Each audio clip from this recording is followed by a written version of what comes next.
Hay muchas cosas que están estorbando tu crecimiento, tu avance, tu madurez espiritual. Aquí el problema o el peligro sería que no te estés dando cuenta qué es lo que está deteniendo o qué es lo que está hoy impidiéndote tu avance hacia el Señor.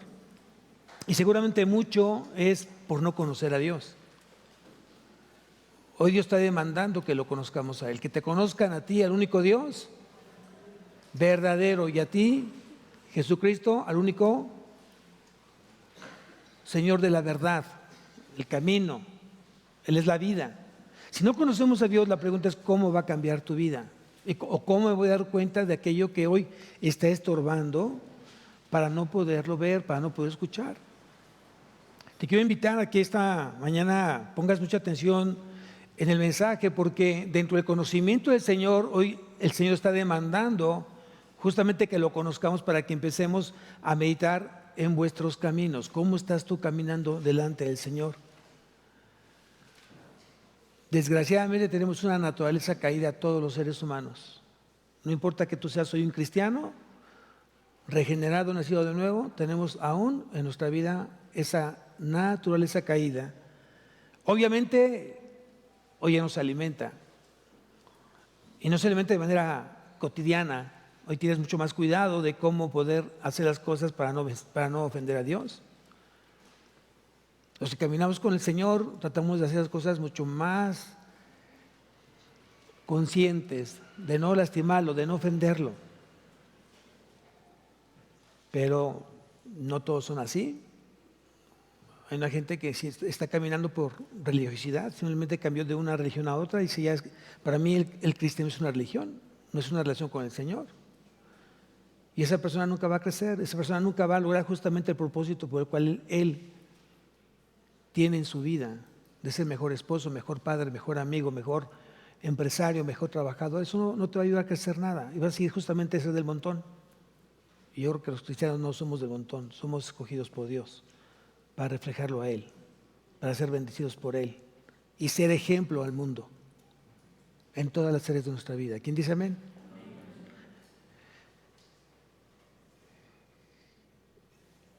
Hoy en la serie Conociendo a Dios vamos a ver un tema que es muy importante que hoy te des cuenta que va a ser uno de los elementos o una de las situaciones que a lo mejor está en tu vida, en tu corazón, que te está impidiendo justamente caminar con el Señor de una manera ligera, clara, fiel a Él. Dios abomina la altivez de espíritu. Ese es el tema de hoy. Dios abomina la altivez de espíritu. Dios abomina el orgullo. Dios abomina la soberbia. Entonces, si Dios abomina justamente la altivez, el orgullo, la soberbia, luego entonces, ¿cuál tendría que ser mi actitud delante del Señor? ¿O en qué momento está obrando mi orgullo en lugar de estar obrando la humildad? Acuérdense que Jesús dio un mandato: aprended, imperativo, aprended, imperativo, orden, mandamiento de mí, que soy manso y humilde de corazón. La humildad es todo lo contrario a la soberbia, todo lo contrario al orgullo, todo lo contrario a la altivez. Y todos tenemos orgullo, todos tenemos altivez. No hay uno que no se salve. De una u otra manera tienes orgullo en tu vida. El problema es que unos los cultivan más que otros. Eso sí es el problema. Hay gente que dejó de cultivar el orgullo y trata de ser mucho más humilde en su vida. Hay gente que no tiene nada de humildad y sigue siendo orgulloso, soberbio, altivo. Y no le interesa justamente lo que piensa Dios, lo que Dios ya escribió en su libro.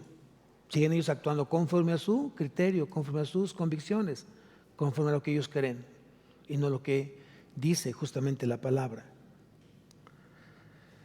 Hoy, desgraciadamente, los hombres tienden a estar más confiados por sus capacidades, más que con Dios. Están más confiados por su inteligencia, más que de Dios. Están más confiados de su poder económico, más que de Dios.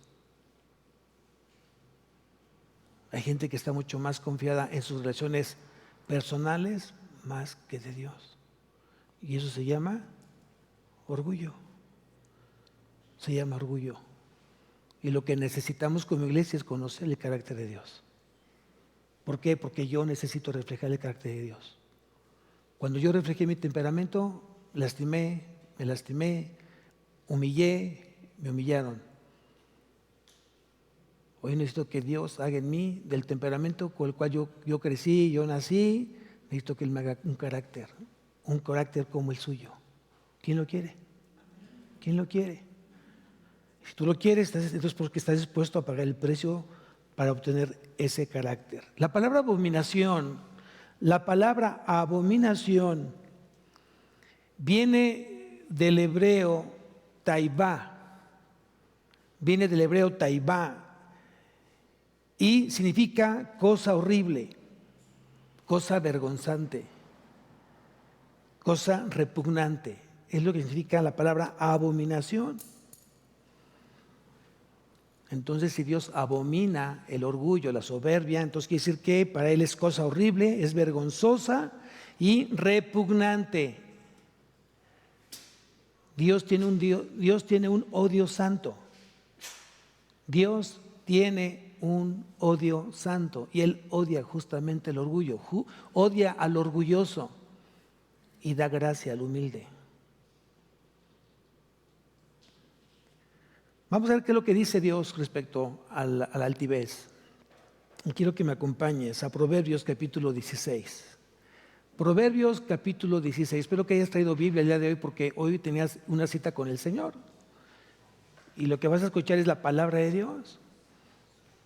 Vienes a escuchar a Dios, entonces tú tienes que traer justamente su palabra impresa en tus manos y aprender a usarla para que tú puedas ser instrumento de evangelio o un hombre que conozca el evangelio a través de las escrituras. Entonces dice en Proverbios capítulo 16, versículo 5, dice lo siguiente: abominación es a Dios todo altivo de corazón.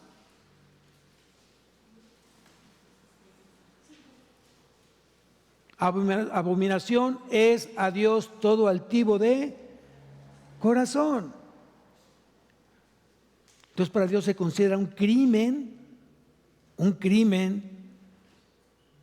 contra el carácter sagrado de Dios, el orgullo.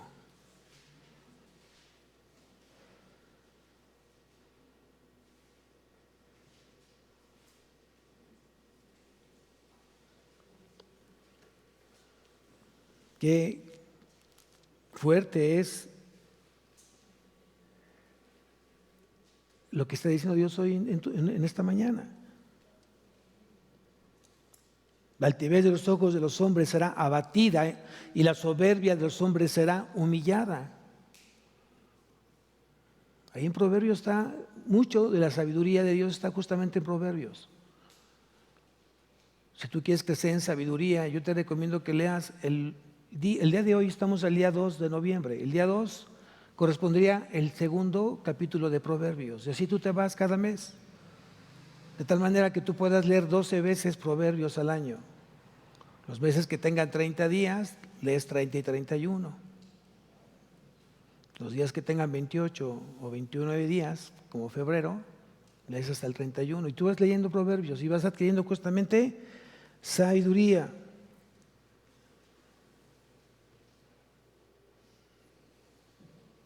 Hay un pasaje que va a ser muy nombrado justamente en esta serie del conocimiento de Dios. Mi pueblo perece por falta de conocerme. Mi pueblo perece por falta de conocerme, dice Dios. Mi pueblo no me conoce.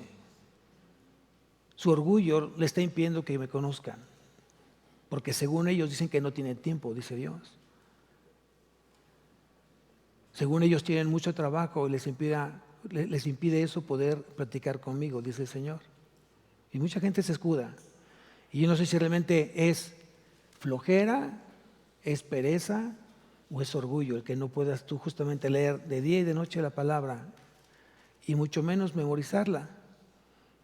Y el escudo es que ya no tengo memoria, pastor. ¿Y cuántas veces le has pedido a Dios que te dé memoria? Es que ya estoy en la tercera edad, pastor. ¿Y eso qué tiene que ver? Aquí Dios puso un ejemplo de una mujer de 90 años y dijo un poema completito de memoria. Y a todos nos sorprendió. Si ella puede, tú puedes.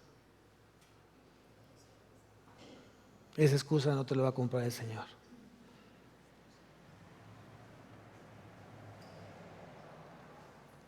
Entonces vamos a ver, dentro de esta serie, vamos a ir conociendo a Dios y qué es lo que dice Dios al respecto, qué es lo que Dios manda al respecto. Y hoy está hablando justamente del orgullo, de la soberbia, que Dios demanda que tú la quites de tu vida. Aquí la pregunta que yo te haría, ¿tú conoces a Dios? ¿Cuánto conoces a Dios? ¿Cuánto de lo que conoces a Dios tú lo reflejas? Porque no se trata de conocer, no solamente es, yo me conformo conocerlo intelectualmente, teóricamente. Conozco la Biblia, sé dónde lo dice, sé a quién lo dijo, pero hasta ahí no es suficiente. Tú tienes que vivir la Biblia y tienes que hacer la Biblia hable a través de ti. ¿De qué te sirve conocer la Biblia o pasajes de la Biblia si tu vida no lo refleja?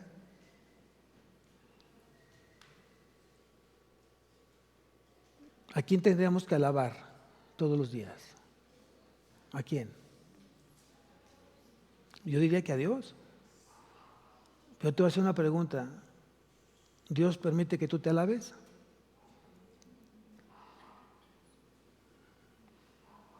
¿Dios permite que tú te alabes? Vamos a preguntarle a Dios. ¿Qué opinas si yo me alabo? Vamos a preguntarle a Dios. Le preguntamos a Dios. Vamos a Jeremías.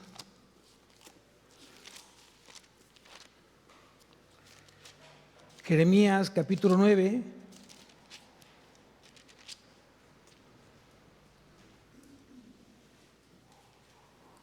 Jeremías capítulo 9, versículo 23. Jeremías 9, 23 dice, así dijo Dios, no se alabe el sabio en su sabiduría, ni en su valentía se alabe el valiente, ni el rico se alabe en sus riquezas. ¿Qué está diciendo el Señor aquí? ¿Qué está diciendo Dios en este versículo? Tú no puedes dar crédito o mérito a todo lo que tú hoy tienes, porque no es mérito tuyo. Y alguien me dirá, ¿no es cierto, pastor? ¿No es cierto? Yo tengo inteligencia, yo tengo capacidad, yo tengo doctorado, tengo maestría, tengo un título universitario, que eso me permite justamente el poder tener sabiduría, inteligencia, ciencia en mi vida y por eso tengo lo que tengo. Y yo le pregunto, ¿así es? ¿Eso cómo se llama? Orgullo, altivez. Se está alabando a sí mismo. Se está alabando a sí mismo, está reconociendo que Él es, por méritos de esa persona, Él es rico, Él es esforzado, Él tiene todo el poder para hacer las cosas, Él tiene toda la voluntad, Él tiene toda la sabiduría. Y dice aquí, Dios, no se alabe el sabio en su sabiduría, ni en su valentía se alabe el valiente, ni el rico se alabe en sus riquezas. Voy a preguntar otra vez, ¿Dios te permite que tú te alabes? La respuesta es depende, pastor. Depende.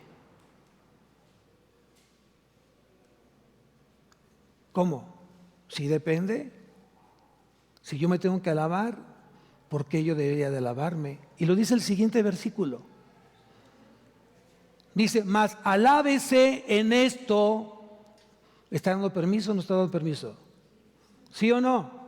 Sí está dando permiso. Mas alábese en esto el que se hubiere de alabar, en entenderme y conocerme.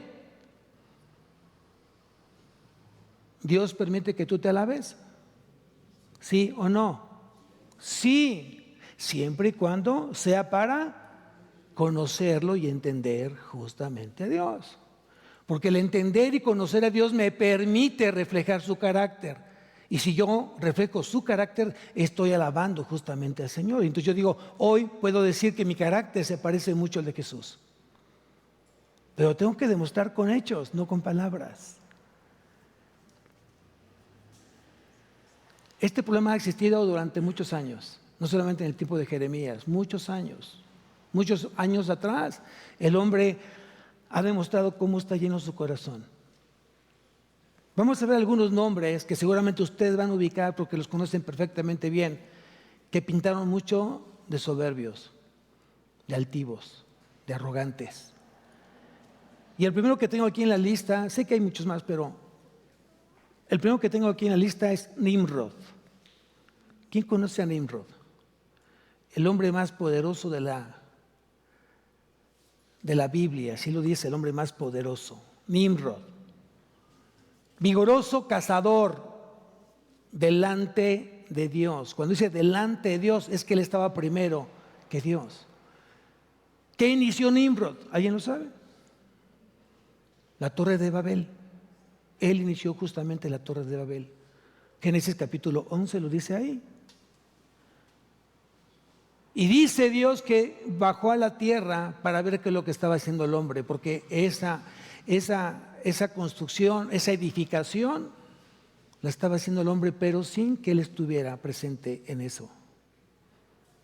Y dice que Dios, en castigo, cambió la lengua, la hizo confusa, dio muchas más lenguas, y la gente dejó de edificar justamente esa torre. Y de ahí viene justamente la Torre de Babel, por eso conocemos hoy quién es Babilonia. Significa confusión.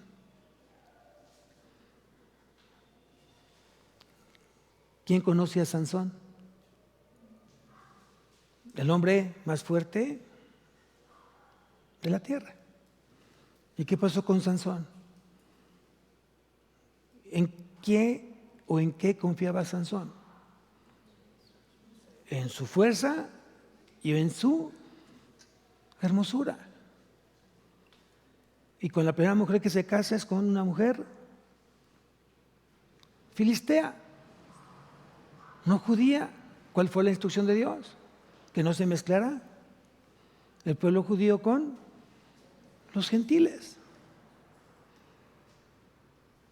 Y obviamente, a través de haber confesado el secreto de su fuerza a una mujer que justamente lo usó, y él no se dio cuenta que lo estaban usando y no era amor, porque era codiciosa.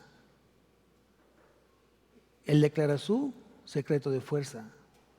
Y cuando él declara su secreto de fuerza, dice que Dios aparta de él y pierde completamente su fuerza. Y ustedes saben el final: orgullo, soberbia. Saúl.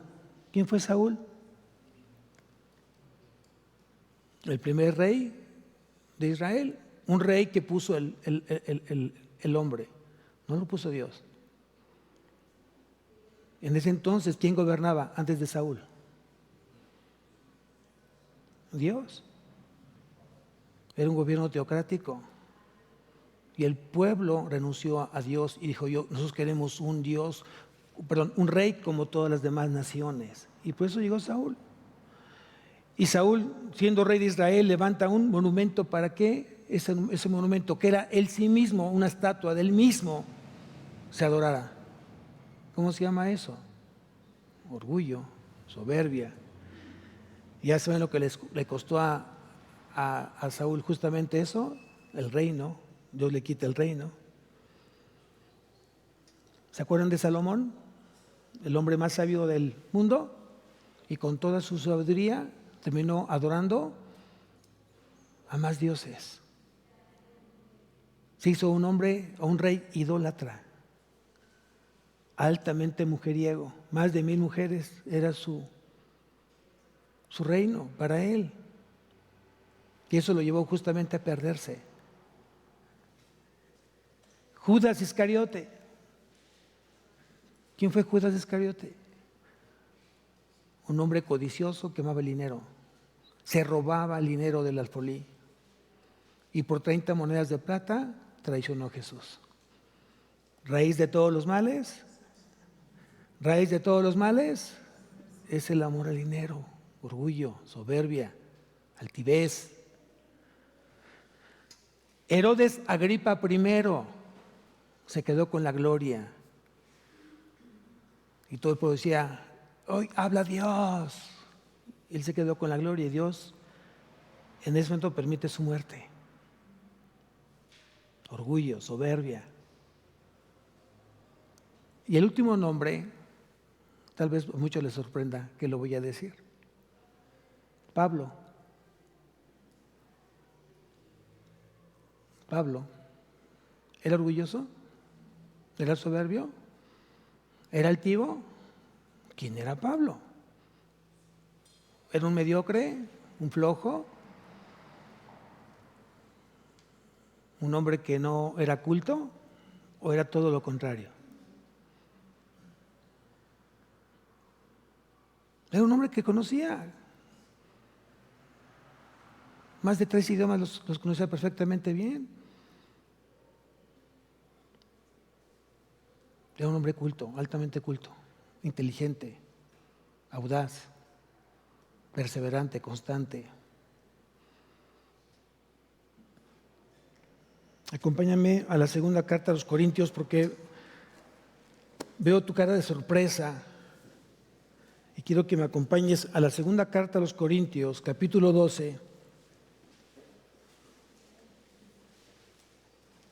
Y vamos a lo que es a partir del versículo 5. Segunda carta a los Corintios, capítulo 12, versículo 5, dice, de tal hombre me gloriaré, pero de mí mismo en nada me gloriaré, sino en mis debilidades. Sin embargo, si quisiera gloriarme, no sería insensato, porque diría la verdad. Pero lo dejo para que nadie piense de mí más de lo que en mí ve u oye de mí. Y para que la grandeza de las revelaciones no me exaltase desmedidamente. ¿Quién fue Pablo? Un hombre que Dios le dio mucha revelación. Tanta revelación que pudo escribir, ¿cuántos libros? 13 libros. ¿Cuánta revelación? El último apóstol de Jesús.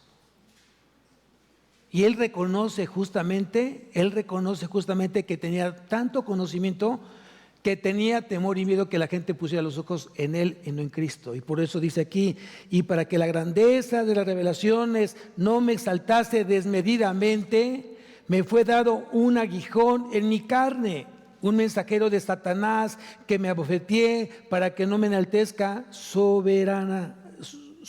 sobremanera. Entonces, ¿era orgulloso Pablo, sí o no? ¿Era arrogante, sí o no? Claro, claro. Hoy conozco muchos siervos de Dios, pastores de iglesia, que hay mucho orgullo en ellos, mucha altivez en ellos.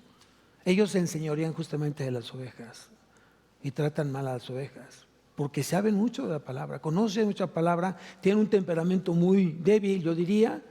Y la gente como soldadito, 1, 2, 1, 2, 1, 2. Y llega todo en silencio, todo en orden, todo así, caminando como reloj, ¿no? Pero así no era Jesús. Yo no me imagino ver a Jesús de esa forma. Simplemente ver a Jesús te impresionaba por lo que él manaba, su luz celestial que él traía y por lo que él representaba que era Dios finalmente. Y cuando él hablaba con autoridad, claro. Pero aquí dice que Pablo tuvo que tener este aguijón en su vida para que no se le olvidara quién era él y quién era Dios. Y muchas veces nosotros tenemos que tener un cierto aguijón en nuestra vida para que no nos enaltecemos, no nos vanagloriemos a nosotros mismos. Y mucha gente se pregunta, es que no salgo de esta enfermedad, es que no salgo de esta economía. A lo mejor Dios está permitiendo justamente ese aguijón en tu vida porque eres demasiado orgulloso, porque por mucho tiempo tú te dabas la gloria. Y tú decías que eras por ti el que tú tenías ese dinero. Por eso mucha gente después de que llega a Cristo se le acabó la riqueza, se le acabó justamente la posición. Porque sentían que eran ellos los dueños y amos del mundo. Y nunca fue así. Siempre fue Dios. ¿Quién lo cree?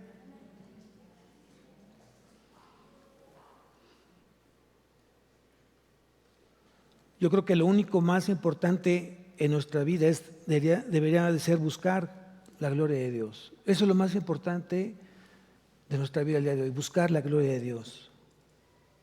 ¿Y cómo puedo buscar la gloria de Dios? Mediante una relación íntima, profunda, pura y verdadera. Si quiero buscar la gloria de Dios, tiene que ser a través de una relación íntima, profunda, pura y verdadera. ¿Y qué significa la palabra gloriarse, jactarse, alardear con palabras? Por eso dice, justamente regreso a lo que dice Jeremías, capítulo 9.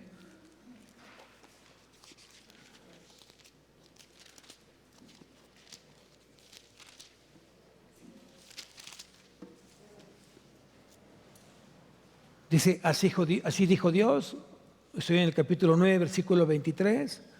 Así dijo Dios, no se alabe el sabio en su sabiduría, en su valentía se alabe el valiente, ni el rico se alabe en sus riquezas. No te jactes, no alardees. Y hay mucha gente que por su naturaleza pecaminosa, por su antigua naturaleza, justamente tiende justamente a eso. ¿Por qué? Porque el diablo es orgulloso, el diablo es soberbio. Él quería ocupar la posición que tenía Dios en el cielo. Si hoy queremos ver un representante, un símbolo de orgullo, es el diablo, es Satanás. Y por eso Dios resiste ¿a quién? Al soberbio. Dios resiste al soberbio y da gracia ¿a quién? Al humilde. Santiago capítulo 4, versículo 6, ahí lo dice. Santiago 4, 6. Entonces la pregunta que yo haría en este momento de la predicación, ¿tú te quieres seguir gloriándote a ti mismo? ¿O quieres empezar a gloriarte pero del Señor? Lo que tú eres el día de hoy es a través del Señor, es por el Señor, es para el Señor y es en el Señor. Amén. O sea, todo lo que eres el día de hoy, esa buena mamá, esa buena esposa, ese buen esposo, ese buen papá, ese buen empleado, ese buen empresario, todo se lo debes justamente al Señor por su gracia. Nada es tuyo, todo es de Él. Nada es tuyo, todo es de Él.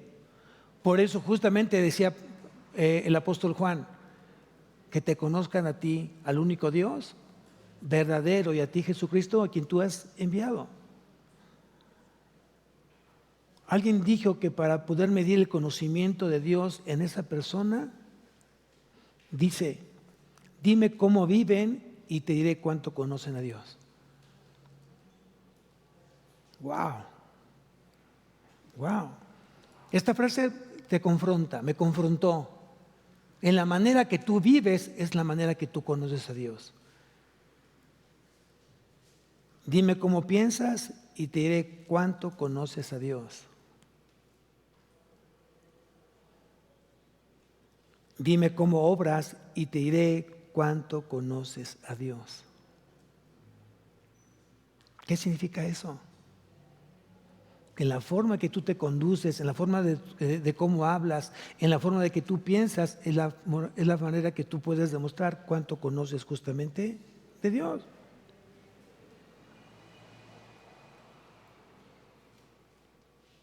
Si yo conozco que Dios es humilde y ese es un atributo comunicable, quiere decir que yo puedo replicar justamente parte de esa humildad de Dios en mi vida, entonces tengo que vivir una vida más de humildad para su gloria de Él. Si yo conozco que Dios es verdadero, mi vida tiene que reflejar verdad. Tengo que ser un hombre de verdad, aquí y fuera de aquí. Tú te conduces con verdad, hablas verdad, actúas con verdad. ¿Por qué? Porque la verdad glorifica al Padre y glorifica al Hijo. Entonces, si algo me de gloriar, me glorío en el Padre, me glorío justamente en el Hijo.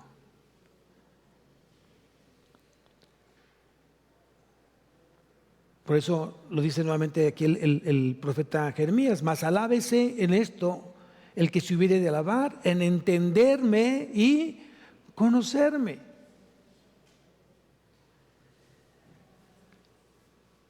Voy a hacer algunas preguntas para que tú misma te los contestes ahí donde tú estás. ¿Cuánto te pareces a Cristo el día de hoy?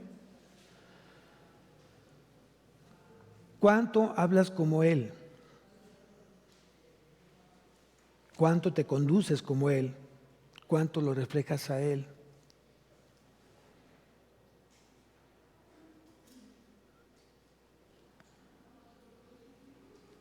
Si la gente comienza a notar un cambio en tu vida que se asemeje a Cristo, gloria a Dios por eso. Gloria a Dios por eso.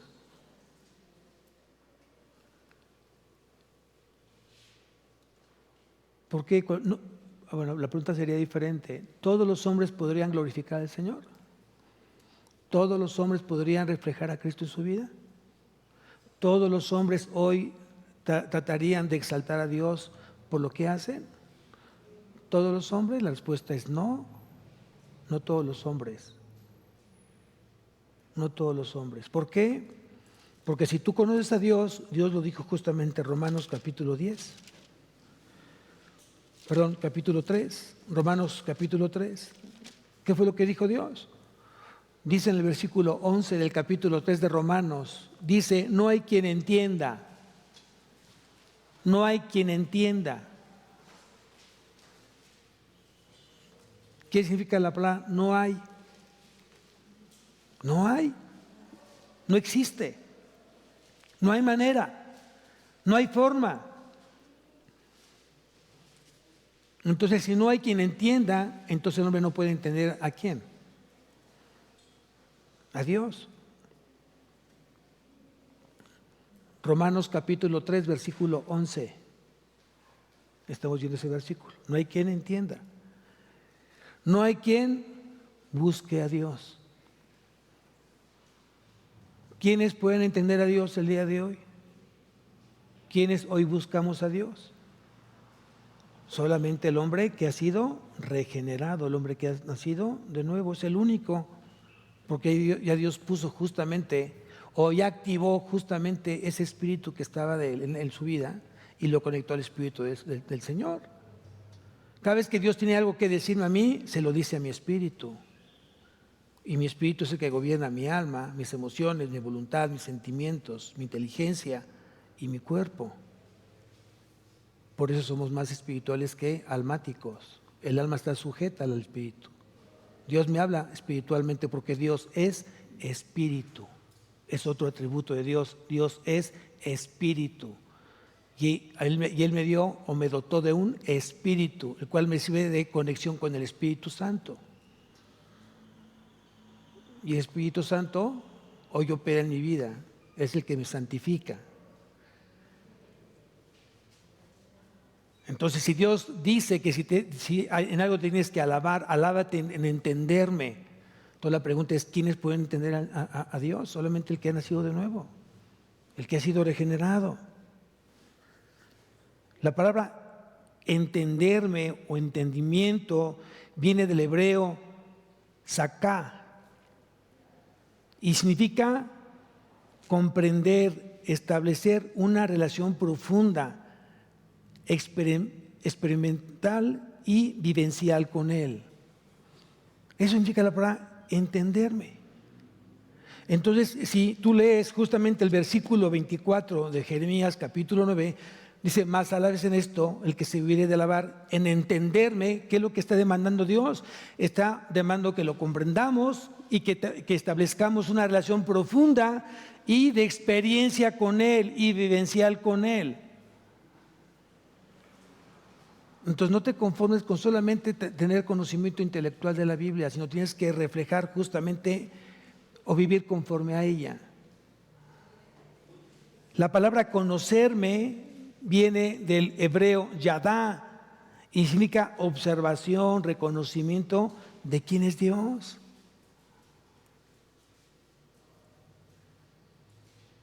Tú puedes conocer a Dios a través de la observación.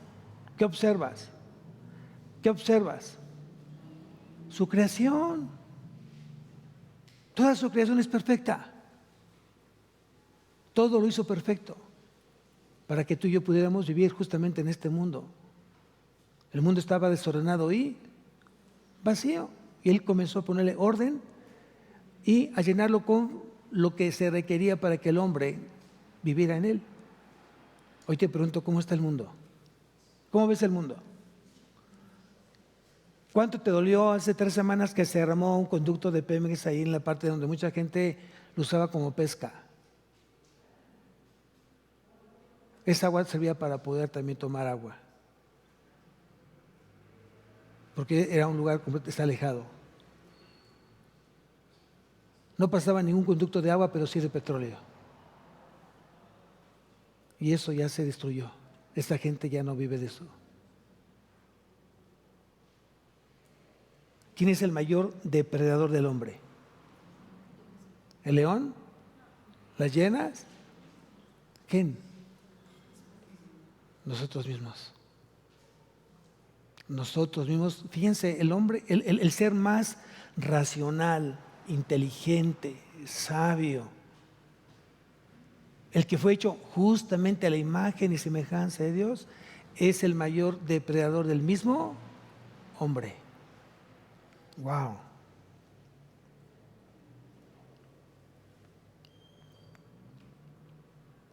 ¿Cuánto conoces de Dios? ¿Cuánto hoy conoces de Dios? ¿Cuánto hoy tú lo reflejas a Él?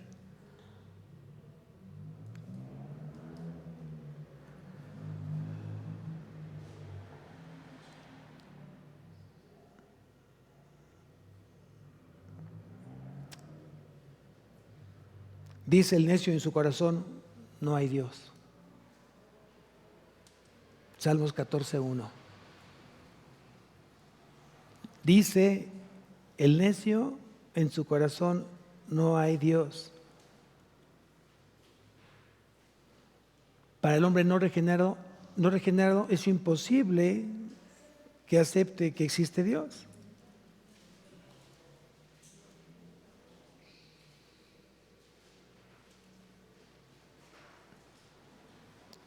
Gracias a Dios que fuimos elegidos ya con Él y que tenemos un corazón como el de Él. Amén. Ahora bien, dice aquí entonces, termino el versículo 24 de Jeremías. Dice, mas alábese en esto el que se hubiere de alabar, en entenderme y conocerme, que yo soy Jehová, que yo soy Jehová. Y se refiere a su naturaleza eterna, a su autoexistencia, a su autosuficiencia. Es el perfecto en sí mismo, absolutamente perfecto, sin causa, independiente, soberano, sin necesidad. Y Él no necesita a nadie. Él es el yo soy. Por eso aquí dice, yo soy Jehová, yo soy Yahvé, que hago misericordia. ¿Que hago misericordia? ¿Tú sabes que tienes un Dios misericordioso? ¿Tú sabes de eso? ¿Reconoces que Él tiene misericordia en tu vida y que son nuevas cada mañana? Amén. ¿De cuántas cosas Dios te perdona? ¿De cuántas cosas ya te perdonó? ¿Y de cuántas cosas te seguirá perdonando? ¿Tú sabes de eso?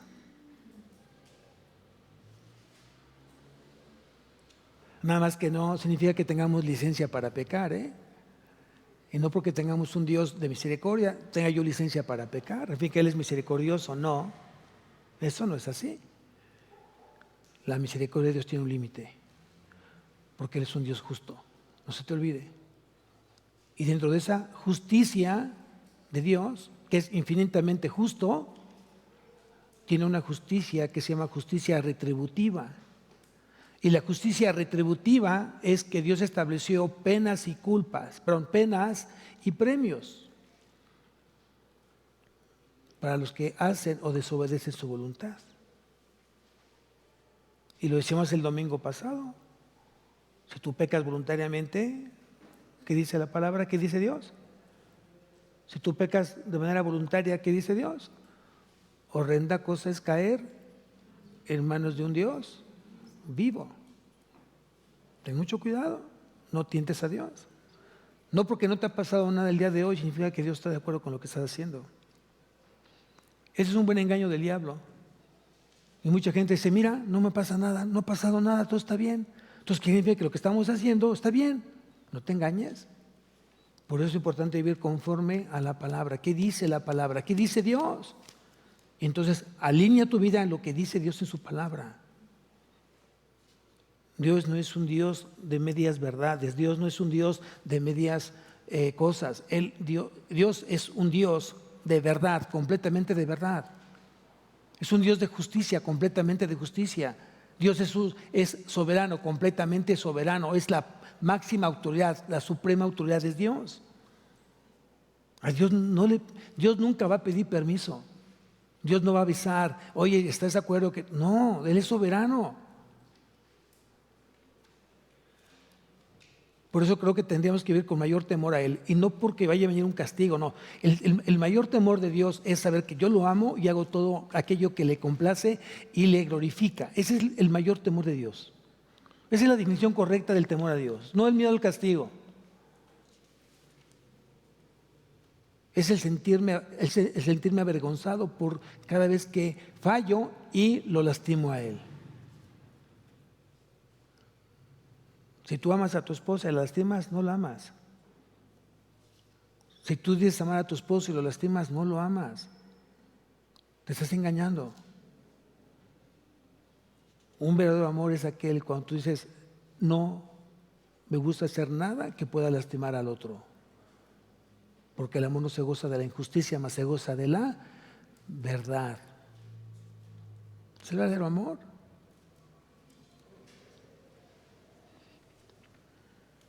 Que hago misericordia, juicio y justicia. Que hago misericordia, juicio y justicia en la tierra. Quiere decir que el conocer y entender su carácter, que está integrado por estos tres atributos, misericordia, juicio y justicia, es parte de su carácter de Él. ¿De dónde viene el perdón y la compasión de Dios? ¿O de dónde viene justamente el que Él ya nos perdonó todos los pecados? ¿De dónde viene? ¿De dónde viene? Si alguien te preguntara, ¿qué le dirías? Búscalo en la Biblia. ¿Le dirías eso? No, tú te vas ahí y le dices exactamente dónde dice. Si tú hoy puedes estar seguro de que Dios tiene misericordia, es justamente eso.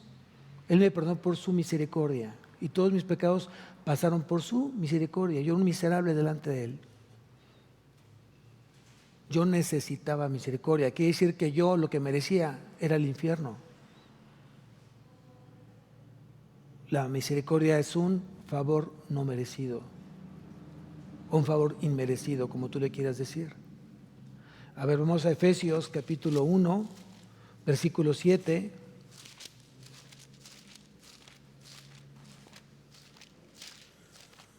Efesios 1:7.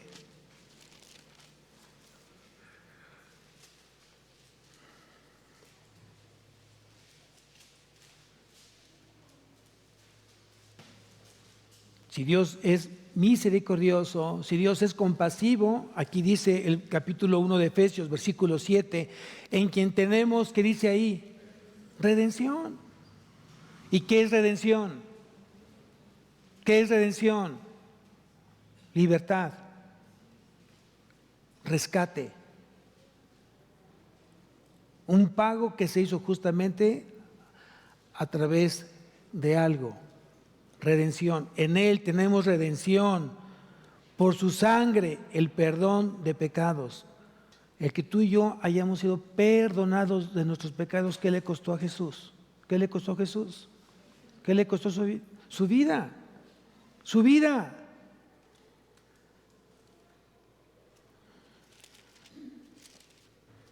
Romanos capítulo 3, versículo 24.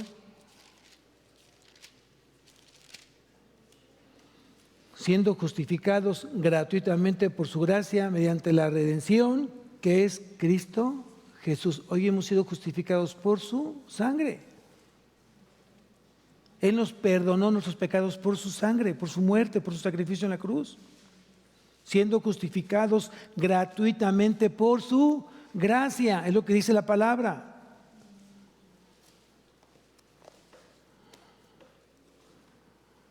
Yo soy Jehová que hago misericordia, juicio, castigo.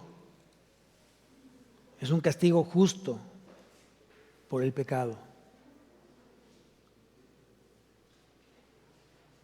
Entonces quiere decir que hay un juicio final, que mucha gente llegará a él por no haber creído justamente en Jesús.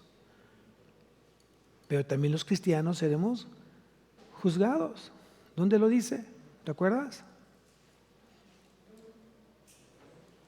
Porque es necesario que todos comparezcamos ante el tribunal de Cristo. 2 Corintios 5:10. Entonces, conoce al Señor, entiende al Señor que Él es misericordioso, que Él es un Dios de juicio, pero también es un Dios de justicia. Es un Dios recto, de rectitud, es un Dios íntegro, que hoy demanda una vida íntegra, una vida recta delante de sus ojos. Y hoy tenemos muchos pasajes donde justamente hablan de su rectitud. Entonces, ¿cómo tiene que ser tu vida? Recta. En la semana vino una abogada y le dijo, bueno, no sé qué era abogada, ¿y qué estudió? Estudié Derecho. ¿Y si ves una vida derecha? ¿O chueca? Porque dice que es derecho. Y el derecho, si alguien me dice derecho, es derecho. No hay veredas, es derecho. Es recto. Es íntegro.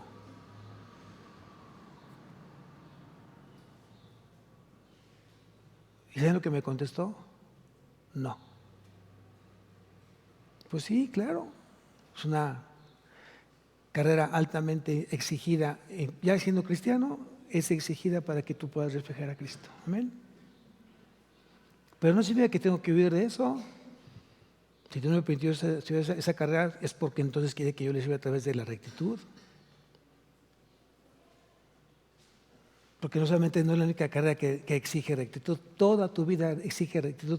Hayas o no hayas estudiado, tengas o no un título, tú tienes que dar una vida recta y directa a los ojos de Dios, en tu trabajo, en tu casa, afuera de tu casa.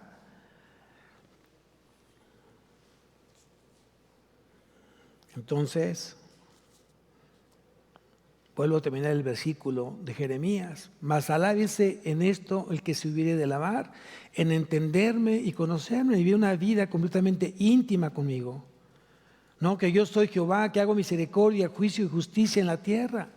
Son dos de las tres atributos de Dios, dos son comunicables. El juicio no. A mí no me corresponde juzgar en este tiempo. Nosotros los santos juzgaremos junto con Jesús en su segunda venida en la tierra. Pero en este momento nadie tiene derecho de juzgar, solamente Dios. ¿Quién lo cree? Amén. Pero sí puedo ser misericordioso. Y sí puedo replicar la justicia en mi vida, una vida recta, íntegra, a los ojos de Dios. Entonces yo te invito para que hoy, en esta mañana, sigas conociendo de Dios. Y si tú conoces a Dios, seguramente va a cambiar tu forma de vida. Tu estilo de vida va a cambiar completamente, va a ser distinto. Más en obediencia, más en humildad, más en mansedumbre, más en compromiso, más en reverencia, más en el temor de Dios, más en verdad, más en amor, más en gozo, más en carácter. Pero necesitas conocer a Dios. Y haz que Dios refleje su carácter en ti. Señor, haz mi carácter, pero que ese carácter sea como el tuyo. Amén. Vamos a levantarnos, iglesia. Cierra tus ojos. Oremos, Padre bendito, Señor, te damos gracias por tu amor, Señor. Gracias por recordarnos quién eres. Gracias por recordarnos, Señor, que tenemos que vivir una vida íntima, personal, comprometida contigo. Si de algo me he de alabar, Señor, es en entenderte y conocerte, que tú eres Dios, que haces misericordia, juicio y justicia en la tierra. Porque estas cosas quiero, dice el Señor. Ayúdame, Señor, a hacer misericordia, a perdonar de corazón. Ayúdame, Señor, a pasar el agravio en mi vida y no engancharme, Señor, en situaciones vanas, necias. Ayúdame a reflejar justamente ese amor, Señor, ese amor perdonador. Ayúdame a reflejar ese amor sacrificial en mi vida. He aprendido, Señor, a no darte nada que no me cueste. Perdóname, Señor, si hoy no me esfuerzo porque me cuesten las cosas para darte las cosas. Hoy necesito que tú me ayudes a renovar mi entendimiento. Porque la manera que yo crezca en un mayor entendimiento, te voy a conocer más a ti, Señor. Gracias por esta mañana, gracias por tu mensaje, gracias por lo que tú me haces recordar y me pides que yo haga, Señor. Yo sé que tú esperas de mi obediencia, fidelidad, compromiso. Haz que esta iglesia sea una iglesia que marque diferencia, Señor, en tu reino. Una iglesia, Señor, que no sea una iglesia religiosa, una iglesia falsa, hipócrita, Señor. Quita eso de nosotros. Haz que seamos una iglesia que te honre, que te glorifique. Y si en algo nos hemos de alabar, Señor, será en ti, mi Dios. Ver cómo estás reflejándote en este lugar. En el nombre de Cristo Jesús. Amén y amén. Dios siga derramando de su gracia en sus vidas.